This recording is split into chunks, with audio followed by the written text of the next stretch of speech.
P2P, do inglês para a par, ou simplesmente ponto a ponto, com sigla P2P, é uma arquitetura de rede de computadores, onde cada um dos pontos ou nós da rede funciona tanto como cliente como servidor, permitindo o compartilhamento de serviços e dados, sem a necessidade de um servidor central. As redes P2P podem ser configuradas em casa, em empresas e ainda na internet. Você decide onde quer configurar. Todos os pontos de redes devem usar programas compatíveis para ligar-se um ao outro. Uma rede P2P pode ser usada para compartilhar músicas, vídeos, imagens, dados, enfim, qualquer coisa, desde que tenha um formato digital. Um exemplo de transmissão de dados via P2P são os torrents. Os peers são os participantes da rede, igualmente privilegiados na aplicação, e essa aplicação tem suas tarefas ou cargas divididas em pares.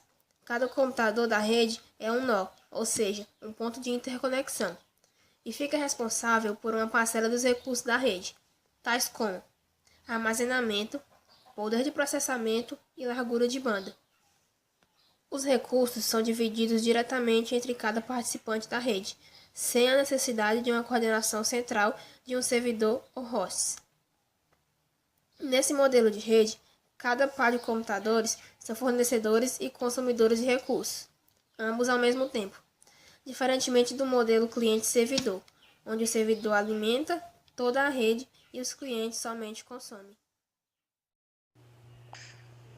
Uma das principais vantagens da rede P2P é sua elevada disponibilidade. Por não se basear em uma rede cliente-servidor, ou seja, ela não depende do servidor, permitindo o acesso a qualquer nó de qualquer nó, apresentando também uma maior robustez e segurança por não poder sofrer um ataque centralizado. Outra vantagem é sua partilha de recursos e performances superiores. Na arquitetura P2P, não existe noção de cliente ou servidor. Em outras palavras, um dispositivo pode ser tanto cliente como servidor. A rede overlay P2P consiste em todos os pares da rede funcionando como um nó da rede. Existe uma ligação entre dois nós que se conhecem na rede.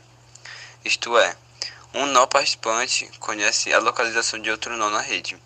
Então existe uma aresta que liga o primeiro nó existente ao segundo na rede, sobreposta. Com base de como os nós estão conectados na rede, podemos classificar a rede P2P como estruturada ou não estruturada. Não é imposto pela rede P2P uma estrutura padrão para a rede overlay. Na ideologia, não existe no sistema de estrutura P2P um elemento centralizador, entretanto na prática existem, em sistemas estruturados, vários graus de centralização. Três categorias se destacam. A P2P pura, que toda a rede consiste unicamente em pares equipotentes, existindo apenas uma camada de encaminhamento e nenhum sistema de infraestrutura especial. A rede P2P centralizada, que é utilizada um servidor central para indexar as informações e iniciar um sistema inteiro. As conexões entre pares não é gerenciada por qualquer algoritmo. P2P híbridas, que permite que nós da infraestrutura coexistam. E só uma explicação aqui extra que o que seria uma rede overlay seria uma rede lógica construída sobre uma rede física.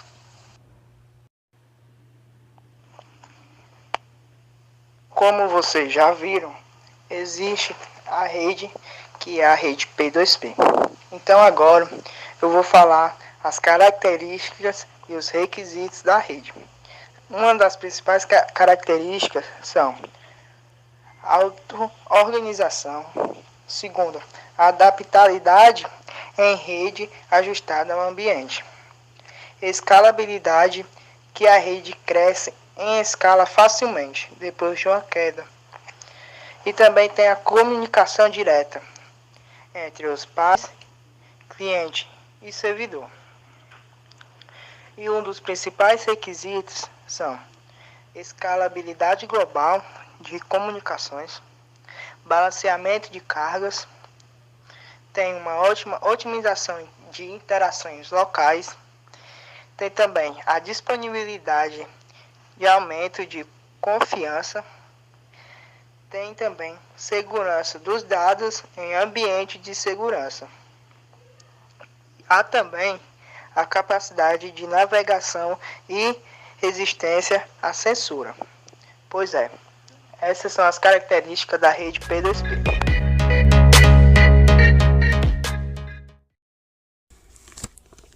Arquitetura cliente-servidor é uma arquitetura onde o processamento da informação é dividido em módulos ou processos distintos. Um processo é responsável pela manutenção da informação e outro pela obtenção dos dados.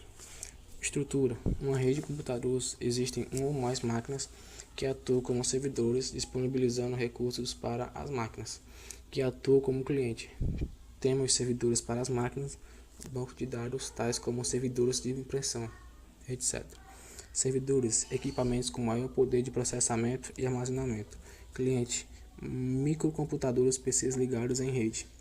Características do servidor: execução contínua, presta serviços distribuídos, não se comunica com outros servidores.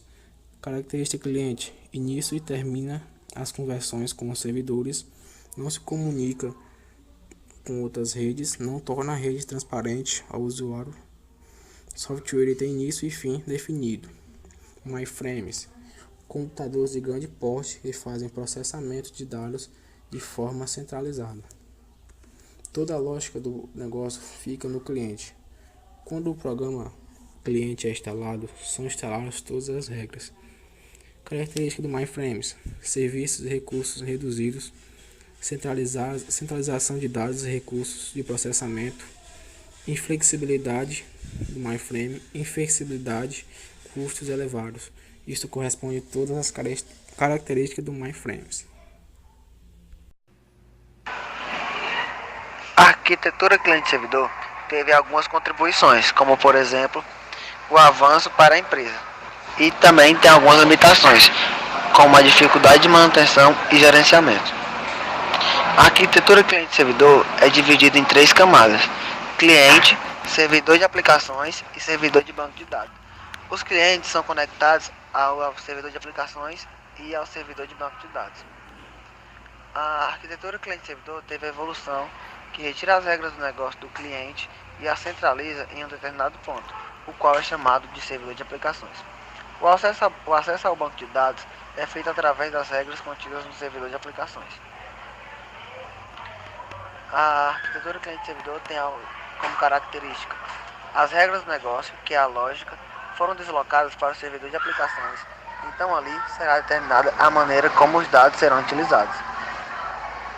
Todo o acesso do cliente ao banco de dados é feito de acordo com as regras contidas no servidor de aplicações.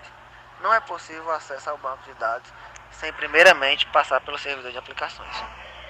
No servidor de banco de dados reside toda a informação necessária para o funcionamento da aplicação. E tivemos também melhoramentos, como atualização mais fácil das regras de negócio, aumento da flexibilidade, consequentemente, maior segurança e controle do acesso aos dados. Torna-se mais fácil manter a aplicação atualizada e garantir que todos os usuários terão acesso às alterações, mas também tivemos falhas, como, por exemplo, continua o problema de atualização da interface de aplicação, cada vez que sejam necessárias mudanças na interface. Porém, alterações nela são menos frequentes do que as que ocorrem nas regras de negócio. Na aplicação de 4 camadas, a ideia básica seria retirar a apresentação do cliente e centralizá-la em um determinado ponto, o qual, na maioria dos casos, é um servidor web. Um avanço seria o cliente deixar de existir como um programa que precisa ser instalado em cada micro. O acesso à aplicação é feito através de um navegador, como o Internet Explorer, o Netscape, o Chrome, o Mozilla.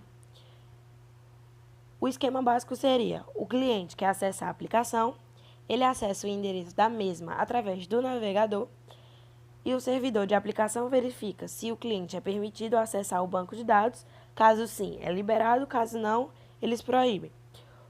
As 4 camadas seriam: o cliente é o navegador, a apresentação, servidor web, onde serão feitas as alterações da interface, a lógica, que seria a regra de negócio, é o servidor de aplicações, onde serão feitas alterações na regra de negócio quando necessárias, e os dados, servidor de banco de dados com todas as informações necessárias. As vantagens da aplicação em 4 camadas são serviços e recursos. Também tem protocolos, localização, descentralização, escalabilidade e integridade. E as desvantagens são a complexidade e comunicação. Música